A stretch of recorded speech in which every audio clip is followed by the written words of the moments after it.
what happened at Madison Square Garden the other night continues to be more and more bizarre as the hours continue to tick. Mitch Lawrence at Forbes, also SiriusXM's NBA Radio, Sporting News. He writes, once a Knick, always a Knick. Not so much. Mitch, I wish, you're in the New York area. You probably have a much better grasp of what this relationship has been like and where it is now and what happened the other night. But down here in Philly, we've been kind of the butt end of jokes for 3 years. But have the Knicks topped the chaos of Philadelphia with what's going on at the Garden? Guys, come on. The Knicks are the kings of chaos. You know that. Philadelphia is nothing compared to the Knicks when it comes to chaos, from the owner's suite to Phil Jackson in the front office, and now you get involved with guys like Charles Oakley, who's a legendary player from the 90s when the Knicks went to a couple of finals, and he's being handcuffed and let out. For a lot of Knicks fans, that they just cringed. It was such a sad sight to see that the other night. So the New York's not giving up the title of the most dysfunctional team when it comes to pro basketball. The Knicks still have that. Give us your version of what is being told that it happened up there. What do you believe caused all this to happen? Is Oakley and Dolan, do they hate each other? It just seemed like he was there watching the game. And, how do you see it? Well, they have a long Charles Oakley has a long history of being very critical in media interviews about Jim Dolan's reign and what's gone on since Oakley played, and the Knicks were a very good team that went to the finals in '99, and how they've gone downhill since then.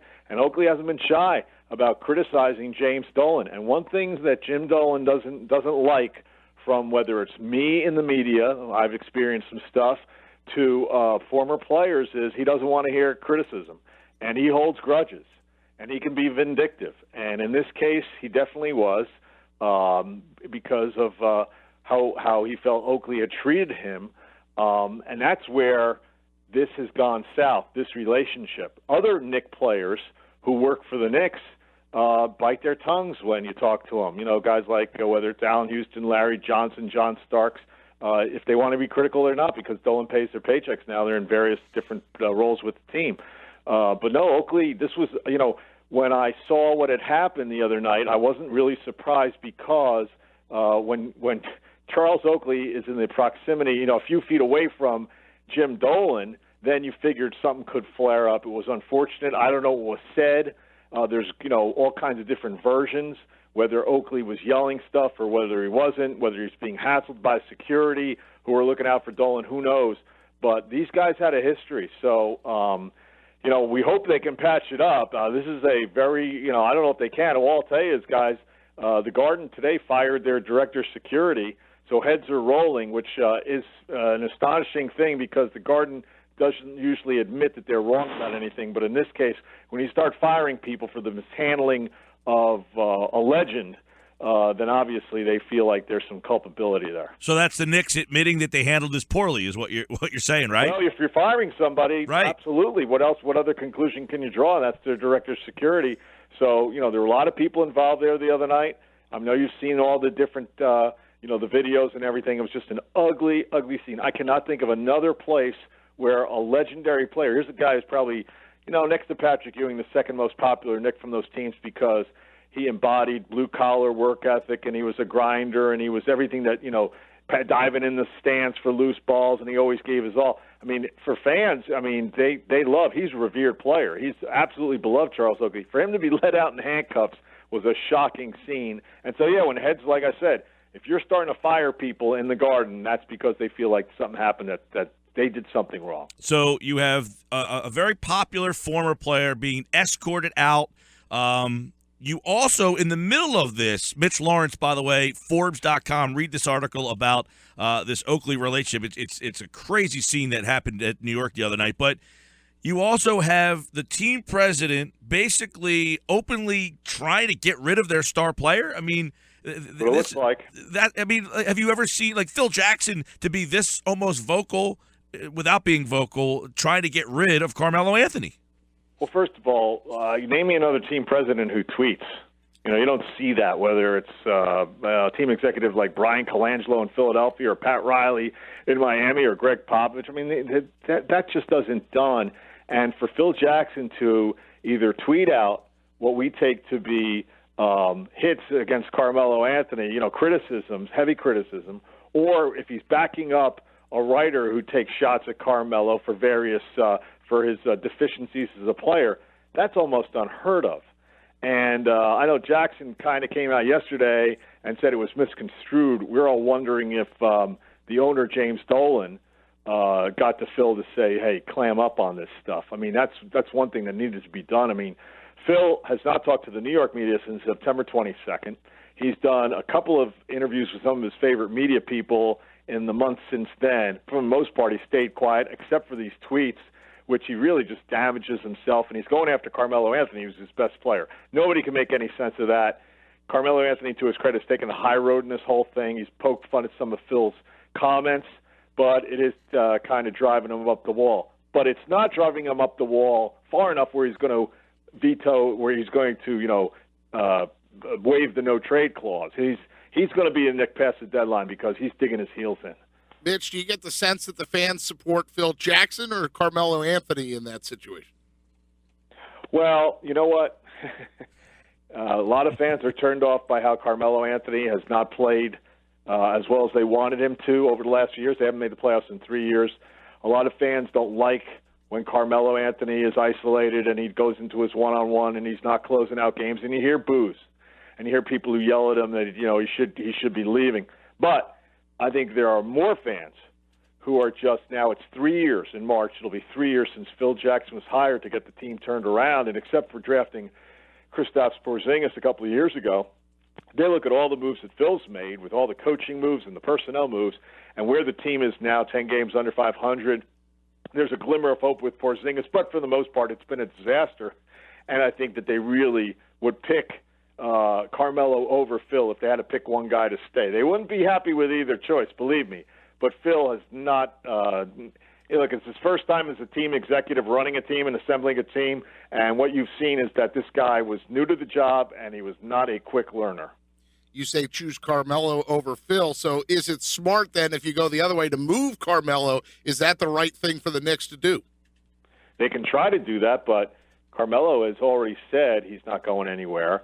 Last week, Carmelo came out and basically doubled down on that by bringing in the fact that his son likes living in New York and going to school there, and his wife, Lala, the actress, she likes being in New York, and her base of operations are there, which basically reaffirmed to every one of us who knew that Carmelo was not going to let Phil push him around and push him out the door, whether it was to the Clippers or Cleveland. So you can argue, the Knicks would be better off get some young assets or get some trade chip, get some draft choices maybe in the future for Carmelo and help with the rebuilding of to get the Porzingis era going. But unless Carmelo Anthony wants to leave, he's not going anywhere. So is Carmelo then essentially going to force Dolan's hand to make a move with Jackson? That remains to be seen. Phil's got a couple of years left at he got $60 million over 5 years. Here's a guy, it's amazing. Some people have all the luck, right? Here's a guy who basically, when he was available a few years ago, he thought he would, come in as maybe a consultant for $2 million a year. When Dolan said to him, "How about $60 million over 5 years?" Who's going to turn that down? So I don't think Phil's walking away from that anytime soon. Now, whether Dolan's fed up with him because he hasn't produced, and he's fed up with him because he's how he's treating Carmelo with the tweets, who knows? Dolan also doesn't talk to the media.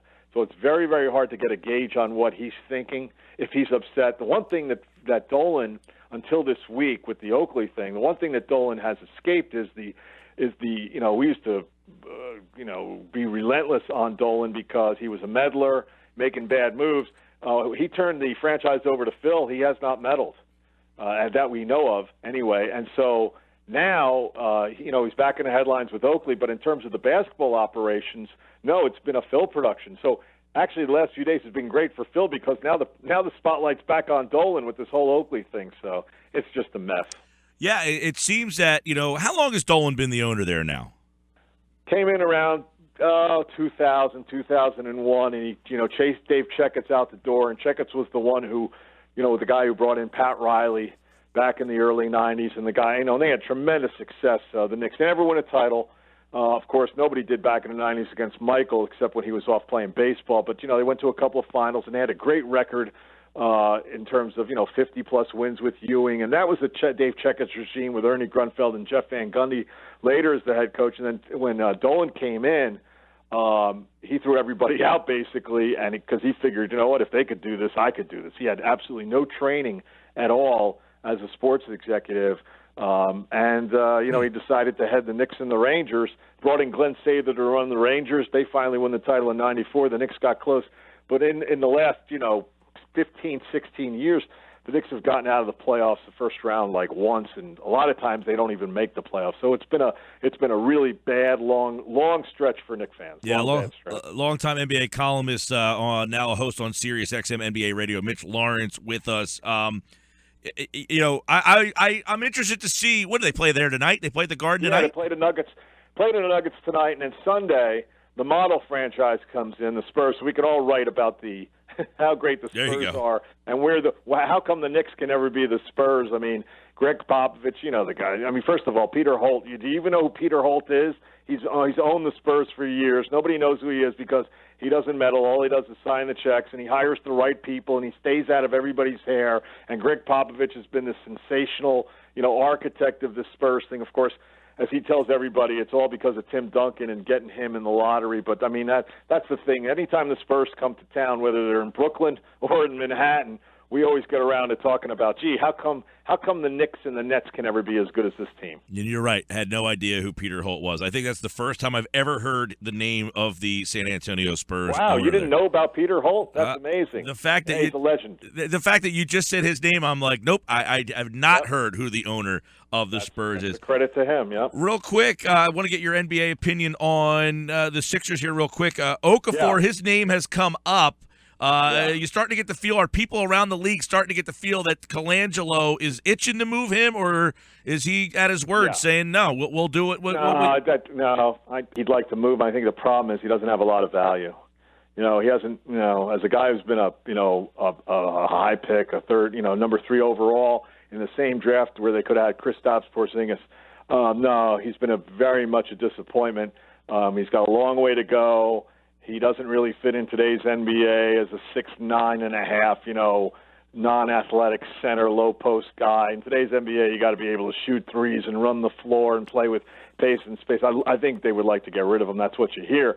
But he doesn't have a lot of value. But everybody's excited, conversely, about Embiid if he ever gets back on the court and he can play consistently. There's the guy who everybody sees can lead Philly out of the wilderness here and back into contention for a playoff spot because he really has all facets of the game. He's got a great personality, and he looks like he's the real deal. And if Ben Simmons, is any kind of player, as people expect, look out, then they've got two pieces. All right, Mitch Lawrence, Forbes, check that article out about the incident with Oakley at MSG, SiriusXM NBA Radio. You can read him at Sporting News and at Mitch_Lawrence. Mitch, always a pleasure, pal. Thanks, guys.